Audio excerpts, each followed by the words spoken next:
Veľakrát sme v našich reportážach priniesli príbehy handicapovaných ľudí, ktorým terapeutické metódy umožňujú lepšie sa zaradiť do bežného života. Dnes vám predstavíme koncept, ktorý je vo svete známy, ale u nás o ňom ešte veľa informácií nemáme. Bobat založili manželia Berta a Karol Bobatovci. Navštívili sme detskú fakultnú nemocnicu na Kramároch, kde s touto metódou majú už svoje skúsenosti.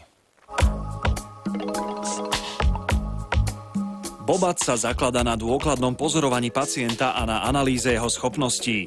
Venovať sa mu môžu len špeciálne školení fyzioterapeuti a tých je na Slovensku len 10. Bobat koncept sa používa aj u detí, aj u dospelých. U tých detí tak je to detská mozgová obrna, takže neurologické ochorenia, či už z centrálneho alebo periférneho charakteru. Ale veľká škála sú deti s Downovým syndrómom, kardiovaskulárne ochorenia alebo metabolické. U dospelých pomáha pri nasledovných diagnózach.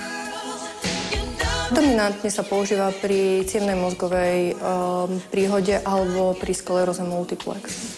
My sme začali cvičiť ako dvojmesačný inou metódou a potom sme sa vlastne úplnou náhodou dozvedeli o tom, že Bobatová metóda vôbec existuje. Naša pani cvičiteľka nás doporučila na jeden kurz, no a my sme tam fungovali vlastne ako pacient, na ktorom sa terapeuti učili. Fyzioterapeut musí vedieť, čo dieťa zvládne bez pomoci, čo s pomocou a čo nezvláda vôbec. Ak dieťa trpí akoukoľvek poruchou svalového napätia, nemôže vykonávať správne pohyb a má teda obmedzenia. To dieťa 8-mesačné, musíme prispôsobiť celú tú terapiu. 8-mesačné dieťa teoreticky malo niečo vedieť, ale keď to nevie a zaostáva v tom vývoji, tak tam mu musíme my pomôcť, ale primerane k jeho veku. Keď budeme hovoriť o dieťati, ktoré je 3-4-ročné, tak zase musíme použiť nejaké pohybové sekvencie, ktoré to 3-4-ročné dieťa má zvládať. Ale zase, ak použijeme terapiu u toho 15-ročného, tak zase to bude trochu iná terapia.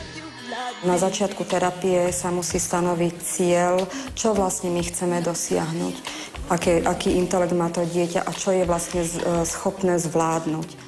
Fyzioterapeut však nie je jediným faktorom, ktorý pri tejto metóde pomáha.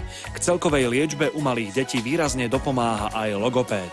Logopedický aspekt sa presúva v rámci ranného veku do funkcií jedenia, sania, pitia, žútia, prehltania, ktoré sú častokrát práve pri neurovývinových poruchách veľkým problémom. Už predčasne narodené deti napríklad majú problémy so sacím reflexom, následne majú potom problémy s dojčením, s jedením na lyžičku a tak ďalej. Ak nazeráme na Bobata prístup ako holisticky, to znamená všetci tí zúčastnení terapeuti robia z jedného uhla pohľadu, tak vidíme, že ak dieťa je dobre zrehabilitované fyzioterapeutom, bude ochotnejšie alebo spontánnejšie v rečovej oblasti.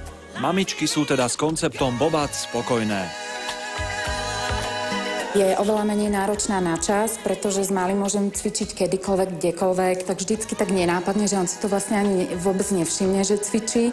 Každý, kto robil alebo dostal sa do kontaktu s Bobat terapiou, má taký pocit, že je to vlastne využívanie iba hry.